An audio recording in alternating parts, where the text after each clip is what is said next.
then in 2000, late 99, 2000, we launched Absolute Mobile Solutions, which is a mobile strategy, design, and development consultancy.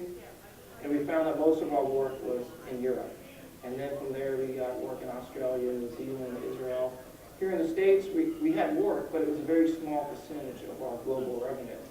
And it wasn't until 2007 when the iPhone came out, and then 2008 when the SDK was released, that the U.S. work really started to pick up.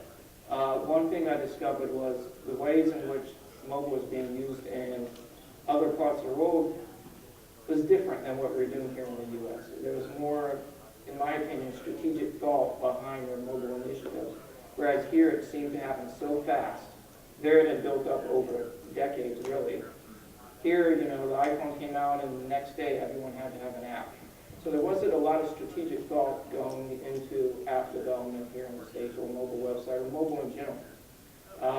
And I thought that was maybe a local problem, but I later got certified by the MMA, the Mobile Marketing Association. I'm one of only 2 people in the state of Florida certified as a Tier 1 mobile marketer. And I started attending, their big annual conferences all over the world. And everywhere I went, if it was outside the U.S., with the exception of South America, there was a lot of discussion on strategy. Here in the States, it was always tactical. Do I do responsive? Do I do a native app? Do I do a website? What's mobile first? I always say it's not mobile first, it's people first, business first. Figure out that first. Don't try and figure out all those tactical solutions yet. I don't know what we're going to do about the actual presentation. I'll get somebody for you. Sure, I've got a lot of charts and stuff. I also teach. I teach at the International Academy of Design and Technology. I designed their mobile curriculum. I've actually designed 2 mobile curriculums for them, and I am going to start designing a mobile marketing, mobile advertising curriculum in October. I think I've filled enough time with introduction. I'm going to try and, since I do teach 4 hours every Monday night, I can probably go about this to a point. So let me try that. Rogers' diffusion of innovations was developed at the turn of the century by a guy named Rogers and 2 other guys. I guess he did most of the work because it took his name. But basically, it looks like that. And it segments the general population into different categories, from innovators to early adopters to early majority to late majority to laggards. And it has a different percentage of population. That the theory is that technology is adopted on that curve. That first you get the innovators, then you get early adopters, and it goes on. It was actually developed to observe and manage custom seed, like genetically engineered seed or something. So it wasn't originally defined for technology as we know today, information technology. But it's held up over time to just about every industry it's been applied to. There's some modifications. A guy named Moore, has anyone read the book, The Chasm?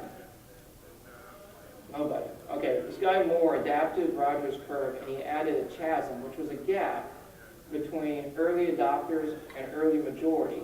And what he theorized was that the expectations of forward-thinking, innovative people, and then pragmatists is so different that there's a gap that some technologies, no matter how promising, never cross that chasm. So that's what he called it, the chasm. In mobile today, mobile's really been around since 1970. But as I was saying, everything happened so quick after 2007 that we tend to be on a bandwagon for hype. Gartner has something called the hype cycle. We do another dance that looks like that.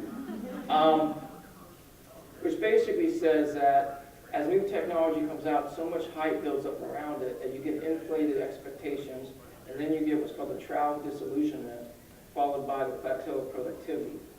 Strangely enough, that also mirrors media adoption. And mobile is a media. It's the 7th of the mass media. Media adoption goes in 2 phases. In the first phase, rules or practices from previous media are applied to the new media. Anyone remember the 1990s and the big dot-com bubble? That's exactly what happened. Was the web came out as the 6th form of mass media. People do not necessarily recognize it as a form of mass media.